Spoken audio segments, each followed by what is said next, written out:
ನಾಮಾಕೃತಿಂ ಸ್ಮರೇತ್ ತೇನ ವಿಘ್ನಾ ಪ್ರಣಶ್ಯಂತಿ ಸಿದ್ಧ್ಯಂತಿ ಚ ಮನೋರಥಾಃ. ಸುಬುಧ ಪ್ರಪಂಚದಲ್ಲಿ ಇಂದ್ರಪ್ರಾಯರಂತಿರತಕ್ಕಂತಹ ಪರಮಪೂಜ್ಯ ಸುಬುಧೇಂದ್ರ ತೀರ್ಥರ ಪಾದಪದ್ಮಗಳಲ್ಲಿ ಶ್ರದ್ಧೆಯಿಂದ ಭಕ್ತಿಯಿಂದ ಸಾಷ್ಟಾಂಗ ನಮಸ್ಕಾರವನ್ನು ಮಾಡ್ತಾ, ಸುಬುಧೇಂದ್ರ ತೀರ್ಥರ ದರ್ಶನ, ರಾಘವೇಂದ್ರ ಸ್ವಾಮಿಗಳವರ ದರ್ಶನ, ಮೂಲರಾಮದೇವರ ದರ್ಶನ ಒಟ್ಟಿಗೆ ಆಗತಕ್ಕಂಥದ್ದು ಜನ್ಮ ಜನ್ಮಗಳ ಭಾಗ್ಯ ಆಯಿತು. ರಾಘವೇಂದ್ರ ಗುರುವಂಶ ಭೂಷಣರಾಗಿರತಕ್ಕಂತಹ ಸುಬುಧೇಂದ್ರರ ಕಾಲ ಪ್ರಾಯಶಃ ಇಡೀ ಮಾಧ್ವ ಪ್ರಪಂಚದ ಕಳೆದ 800-900 ವರ್ಷಗಳಲ್ಲಿ ಇಂಥ ಭವ್ಯತೆಯಿಂದ ದಿವ್ಯತೆಯನ್ನು ಒಂದು ತೀರ್ಥಕ್ಷೇತ್ರ, ಅದು ಮಂತ್ರಾಲಯದಂತಹ ಮಹಾ ಸನ್ನಿಧಾನ ಇರತಕ್ಕಂಥ ಕ್ಷೇತ್ರವನ್ನು ವಿಶ್ವಮಟ್ಟದ ಅತ್ಯದ್ಭುತ ಭವ್ಯ ಕ್ಷೇತ್ರವನ್ನಾಗಿ ಪರಿವರ್ತನೆ ಮಾಡಿರ್ತಕ್ಕಂಥವ್ರು ನಮ್ಮ ಸ್ವಾಮಿಗಳವರು. ಎರಡನೇದು,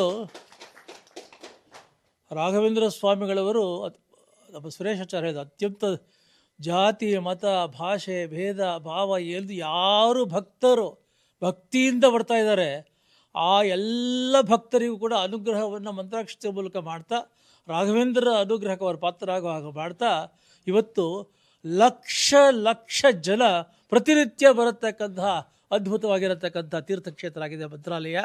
ಇದರ ಹಿಂದೆ ಮಹಾ ಶಿಲ್ಪಿಗಳಾಗಿ ಅದರ ಒಂದು ಅದ್ಭುತವಾಗಿರತಕ್ಕಂಥ ಕಾರ್ಯ ಸಾನ್ನಿಧ್ಯ, ಅದು ಸಾನ್ನಿಧ್ಯ ಸಾಮರ್ಥ್ಯ ಎರಡೂ ಇರತಕ್ಕಂಥ ಮಹಾನುಭಾವರು ನಮ್ಮ ಸ್ವಾಮಿಗಳವರು. ಅವರ ಶಾಸ್ತ್ರದಲ್ಲಿ ಕೇಳ್ತೀರಾ, ಅಪ್ರತಿಮವಾಗಿರತಕ್ಕಂಥ ವಿದ್ವತ್ತು, ಜನಪ್ರೀತಿಯಲ್ಲಿ ಪ್ರವಾಹ, ಅದು ಜನಪ್ರೀತಿಯ ಪ್ರವಾಹ. ಅದು ಆ ರಾಯರ 3 ದಿನಗಳ ಆರಾಧನೆಯಲ್ಲಿ ಅಷ್ಟು ಜನರನ್ನು ನಿಭಾಯಿಸೋದು, ಅವರಿಗೆಲ್ಲ ಅನುಗ್ರಹ ಮಾಡೋದು, ಪ್ರೀತಿ ಕೊಡೋದು, ಹೊಸದೊಂದು ಭಕ್ತಿಯ ಮನ್ವಂತರವನ್ನು ಸೃಷ್ಟಿ ಮಾಡತಕ್ಕಂಥದ್ದು, ಈಗಿರೋ ವಿಪ್ಲವಗಳನ್ನೆಲ್ಲ ತಡ್ಕೊಂಡು ಭಕ್ತಿ ಪಂಥದ ಮೂಲಕ ಮತ್ತು ಭಾರತ ಉಳಿಯತಕ್ಕಂಥ ರೀತಿಯಲ್ಲಿ ಆ ಭಕ್ತಿಯದ್ದು ಅದ್ಭುತವಾಗಿ ಕಟ್ಕೊಡ್ತಾ ಇರತಕ್ಕಂಥ ರಾಷ್ಟ್ರಕ್ಕೆ ನಮ್ಮ ಸುಬುಧೇಂದ್ರ ತೀರ್ಥ ಸ್ವಾಮಿಗಳವರು ಅಂತಿದ್ದಾರೆ. ಮತ್ತು ಇಷ್ಟೆಲ್ಲ ಮಹಾದ್ಭುತ ಸಾಧನೆಗಳಿದ್ದರೂ ಕೂಡ ಸರಳರಲ್ಲಿ ಸರಳರು, ಸುಲಭನೋ ಹರಿ ತನ್ನವರ ನರಗಳಿಗೆ ಬಿಟ್ಟ ಆ ಪರಮಾತ್ಮ ಸುಲಭ, ಹಾಗೆ ನಮ್ಮ ಸ್ವಾಮಿಗಳು ಸುಲಭರು. ನನಗೆ ಎಷ್ಟು ಅನುಗ್ರಹ ಮಾಡಿಬಿಟ್ಟಿದ್ದಾರೆ ನೀವು ನಂಬಲ್ಲ. ನಾನು ವಿಷ್ಣು ಸಹಸ್ರನಾಮದ ದೀಕ್ಷೆ ಹಿಡ್ಕೊಂಡಾಗ ಪ್ರತಿ ವರ್ಷ ಮಂತ್ರಾಲಯಕ್ಕೆ ಬರೀ ನನ್ನಲ್ಲ, ನಮ್ಮ ಗ್ಲೋಬಲ್ ವಿಷ್ಣು ಸಹಸ್ರನಾಮದ 100 ಜನ 1000 ಜನರನ್ನು ಕರೆಸಿ ಇಡೀ ಮಂತ್ರಾಲಯದ ಪೂರ್ತಿ ವಿಷ್ಣು ಸಹಸ್ರನಾಮದ ಅದ್ಭುತವಾಗಿರತಕ್ಕಂಥ ತರಂಗಗಳು ಹರಡೋ ಹಾಗೆ ಮಾಡಿ ನಮಗೆಲ್ಲ ವ್ಯವಸ್ಥೆಯನ್ನು ಮಾಡಿಕೊಡ್ತಾ ಇದ್ದಾರೆ. ಯಾಕೆ ಮಾತು ಹೇಳಿದೆ ಅಂದರೆ, ಮುಂದಿನ ತಿಂಗಳು ಈ ಫೆಬ್ರವರಿ 21ನೇ ತಾರೀಕು ಪರಮಪೂಜ್ಯ ಸುಬುಧೇಂದ್ರ ತೀರ್ಥ ಶ್ರೀಪಾದಗಳು ಎಂಥ ಅನುಗ್ರಹ ಮಾಡಿದ್ದಾರೆ ಅಂತಂದರೆ, ನಾವು ಬೆಂಗಳೂರಿನಿಂದ ಮತ್ತು ಕರ್ನಾಟಕದಿಂದ ಮುಂಬೈ ಡೆಲ್ಲಿ ಎಲ್ಲ ಕಡೆಯಿಂದ 500-600 ಜನ ಹೋಗಿ ಬೆಳಗಿಂದ ರಾತ್ರಿಯವರೆಗೆ ವಿಷ್ಣು ಸಹಸ್ರನಾಮದ ಪಾರಾಯಣ ಮಾಡ್ತೀವಿ. ಸ್ವಾಮಿಗಳು ಒಂದು ವಿಷ್ಣು ಸಹಸ್ರನಾಮದ ಅನುಗ್ರಹ ಮಾಡ್ತಾ ಇದ್ದಾರೆ. ಇಂತಹ ಸ್ವಾಮಿಗಳಲ್ಲಿ ಎಲ್ಲಿ ಕಾರಣ ಹೇಳಿ? ದೈವ ಭಕ್ತಿಯಲ್ಲಿ ಅದ್ಭುತ ಸಾಧನೆ ಮಾಡಿಸುವ ಜನಕ್ಕೆ ಉಪಕಾರ ಮಾಡಿರೋರು ಸ್ವಾಮಿಗಳವರು. ಧರ್ಮಶ್ರದ್ಧೆಯ ಉದ್ದೀಪನ ಮಾಡಿರತಕ್ಕಂಥವ್ರು ಸ್ವಾಮಿಗಳು.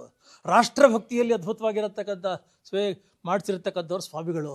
ಬರತಕ್ಕಂಥ ಪ್ರತಿಯೊಬ್ಬನ ಆತ್ಮೋದ್ಧಾರವನ್ನು ಮಾಡ್ತಾ, ಸಾತ್ವಿಕರನ್ನಾಗಿ ಮಾಡ್ತಾ, ಸಜ್ಜನರನ್ನಾಗಿ ಮಾಡ್ತಾ, ಸಂಸ್ಕಾರವನ್ನರನ್ನಾಗಿ ಮಾಡ್ತಾ, ಸುಸಂಸ್ಕೃತರನ್ನಾಗಿ ಮಾಡ್ತಾ, ಭಾರತದಲ್ಲಿ ಹೊಸದೊಂದು ಸುಸಂಸ್ಕೃತ ಸಮಾಜದ ನವ ನಿರ್ಮಾಣಕಾರರಾಗಿದ್ದಾರೆ ನಮ್ಮ ಸುಬುಧೇಂದ್ರ ಸ್ವಾಮಿಗಳವರು.